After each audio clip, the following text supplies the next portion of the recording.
Now, a few weeks ago, I did a video about fixing the composition in a painting. I did a whole scrape off of the paint and redid the painting to see how I can fix up a mistake in the composition. But I did a study before that and I referred to it in the video. So I thought it'd be a good idea for completeness to show you how I put that study together.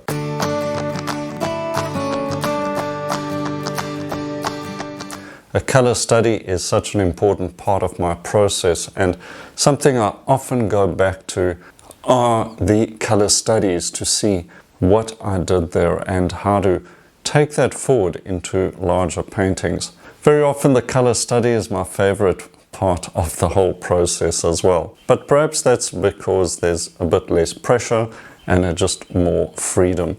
Something to keep in mind as well. Well, let's have a look at how I did this color study, and I hope it inspires you to try out more color studies during this holiday period as well. Let's have a look. Here's the beautiful reference. Lovely warm and cool colors. I'm going to start off with a brief sketch of the scene just to get a composition going, starting to feel my way into the subject. This is the first time I'm painting this particular subject. So doing the color study to help me get to know the subject a bit better and to figure things out before I go on to perhaps a larger format painting. And it's kind of my process. Here you can see the palette, fairly typical palette for me. And just the warms and cools of the primaries. Starting off with the darkest dark shape, which is a pretty standard practice in landscape painting. Ultramarine, burnt sienna, little touch of orange. Adding a little bit of lemon yellow to warm that up as we move closer to the light. So, as I was saying, the color study is just a way for me to learn more about a subject. They're a favorite way, I think, for a lot of artists to explore a topic as well. Do lots of color studies and then pick the direction you want to go with the subject, or, of course, abandon the subject if you don't like it and you don't really bond with the subject. You'll find out when you're doing the color studies and before you end up with a large painting that you hate. Now I'm working on a piece of Arches paper for oils, so it's a very nice surface to work on, ideal for this sort of thing. You can just cut it to the size you want. If you're interested in that paper, there's a link in the description as well. So in getting into the lights now, I've got the darks in place now, working into the lights. And the sunlight's hitting these trees fairly directly from where I'm viewing them. So there's not too much value contrast. But there's quite a bit of color temperature contrasts. Color temperature shifts between warm and cool greens and yellows. Touches of orange as well, also visible. And the big thing about a scene like this is, of course, picking out what trees, what shrubs, etc. you're going to show or suggest. You've got to see one from the other, and as I said, you're seeing them because they are color temperature contrasts, not so much a dark against light. So I've blocked in a lot of shapes of light and light shapes with little color temperature changes, and I'll define them a bit more as we go, figure out what are important and what I can ignore.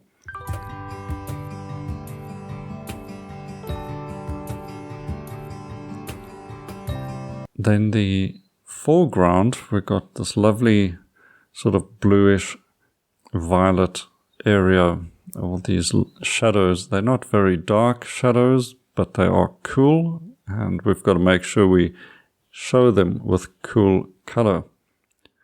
using alizarin, cerulean, and white.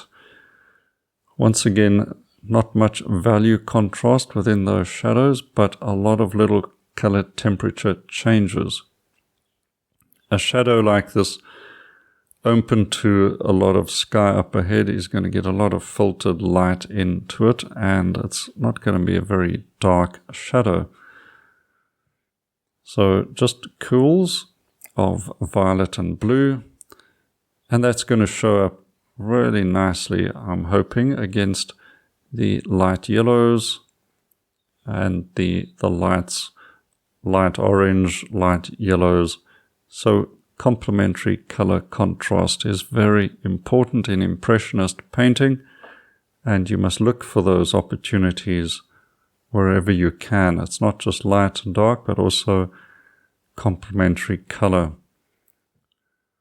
One against the other sets those colors up for a lot more perception of bright, vibrant color, more luminescent, as it's sometimes referred to as well.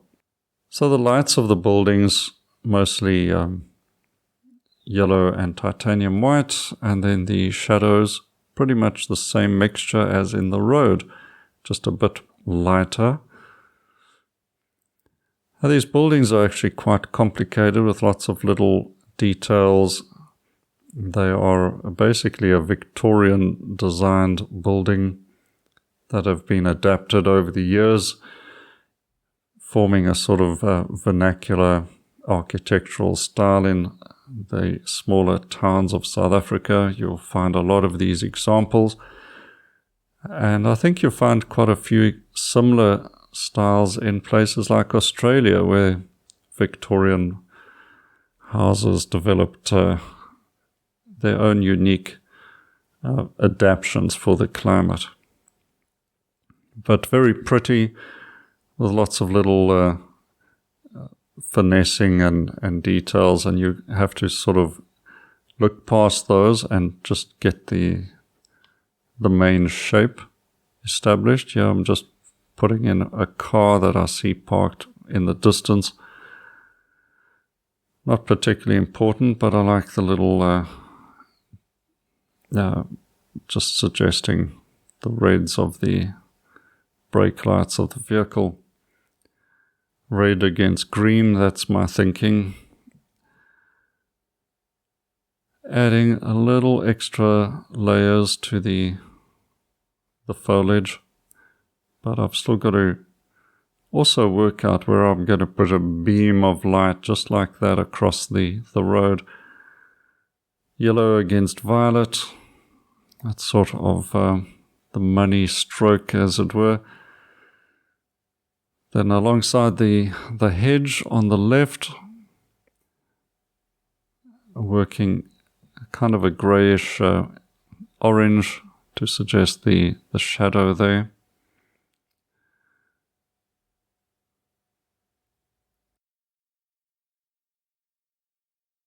And then what I'll do is I'll add a touch of light orange like that. So it's all about looking for these touches of light and shadow, and then of course strong lights and strong darks as well. There's a tree in front of that second house catching some sunlight, and it's got some orange colors into it as well. I'll accentuate those a little more. So as you go along looking for shapes to put down, you'll sometimes get rid of some you put on, and others look really good. You'll keep them and maybe accentuate them. I'm going to suggest some branches and tree trunks for this. I think it's a thorn tree, some type of thorn tree in front of that house. Set it apart with some dark colors around it.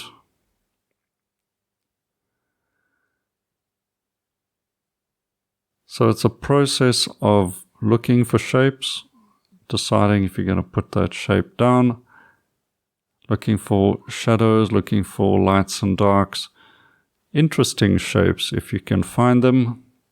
Now there's a few houses just glimpsed amongst the trees up ahead. I'm going to add a little more emphasis on those so I get those lights, as well as the sense of the buildings receding in a row into the middle distance.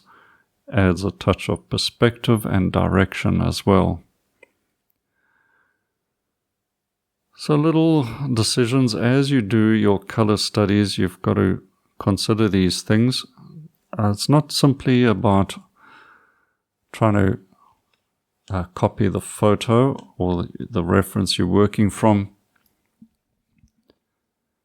It's about interpreting and translating what to leave in, what to take out.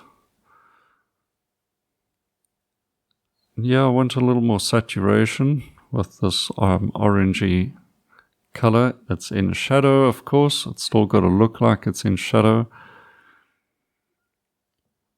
But there's potential for a little bit of drama in the light, and I can't ignore that.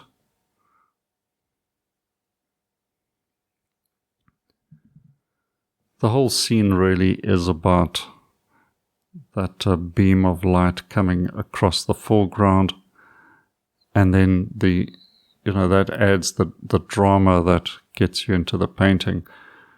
And then you explore the shapes, the buildings with the contrast of the dark hedges against those buildings. That's a big factor.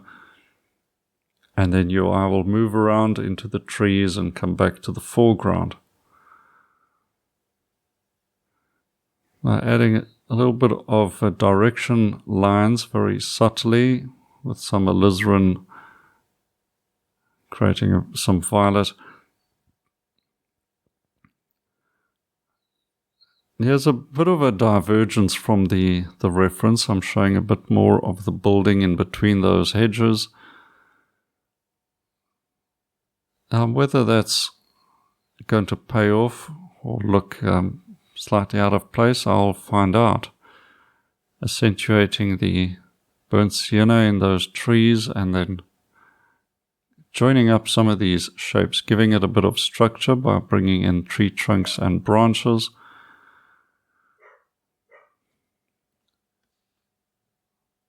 Some more color now, thicker color. Getting those trees to just come forward a bit more, take on a little more shape and definition. Some stronger saturated yellows to add that emphasis on those trees near the buildings. There's some bougainvilleas as well, adding some cool reds. I'm going to put in some cool reds and slightly warmer ones to add a little more energy and drama on the left-hand side. I want to bring a little more blue greens into the hedges. Experiment with your colors. Think about what may look good. Try it out. Now this is where you want to make your mistakes as well. Your big mistakes, get them out of the way. Learn from it. Then do your next painting, your bigger version of it, if you like the subject, and eliminate some of those mistakes, and you know what to emphasize. You know what's working. Very important to know what's working for you. Now that lesson you can take forward into other paintings. This is our artist build-up experience. It's a process of experimenting, trying things out. Now this obviously is an edited version of the painting. It took a bit longer than this, but not much more than an hour to do a study like this.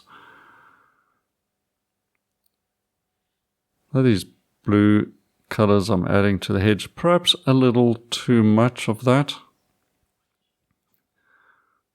But like I said, that's what you consider and you try it out.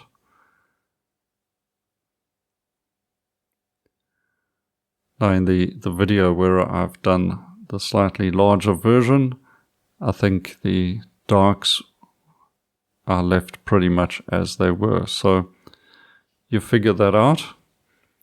Spots of light accent, not really suggesting much more than perhaps a wall or a roof showing in the distance. Suggested details, but very few.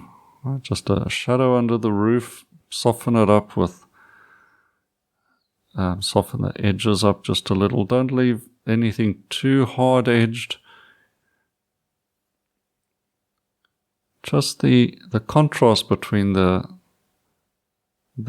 dark hedge against the buildings, that's the hardest edge, and that's going to attract the eye to the focal area. Using the painting knife, not a very exact tool, but it does put down a good amount of paint, and that just, I think, is what I needed there. I was lacking a bit of texture and that juicy paint you want to bring into the painting, but you're not sure quite how. Painting knife will help you. Finessing the building and just trying to get to a point where I know it's enough and I can leave it alone. I want a little more texture in that corrugated iron roof, so just do that very lightly. And break up this edge just a little. I think not much, but there's enough strength to the edge that I've left there. So pretty much getting to an end of the painting, and quite pleased with it overall because there's a nice variety of things going on. I think it's the typical sort of subject that I enjoy painting. It's, it's not overtly dramatic. It's an everyday scene, everyday beauty. Yeah, I've put on a lot of thick paint, and I can scrape back and get a shaft of light with nice thick paint. So using the painting knife and scraping back into it and getting that a little more precision, but not too much. With the painting knife in hand, why not bring in a lot more texture in the foreground? I feel just to add a little more sumptuousness to this foreground.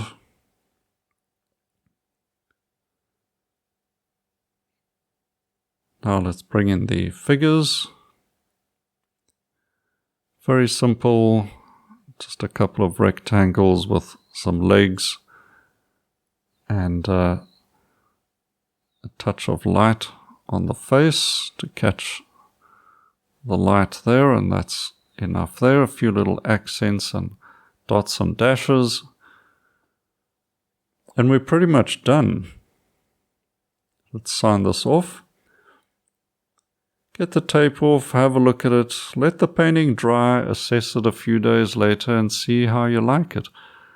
And this is the beauty of the color study. Try doing it some yourself.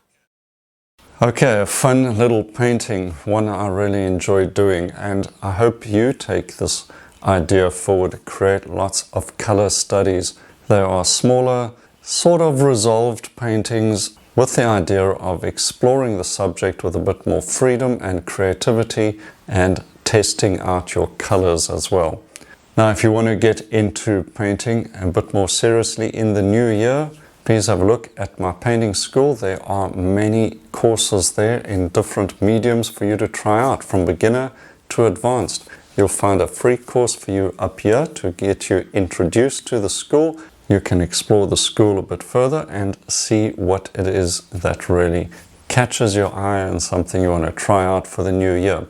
Also, don't forget to subscribe to this channel because there are plenty more videos coming for you in the new year and you don't want to miss those either. So give the channel a follow. If you can like and subscribe and share the videos, that will be fantastic. Alright, until next time, enjoy your painting and cheers for now.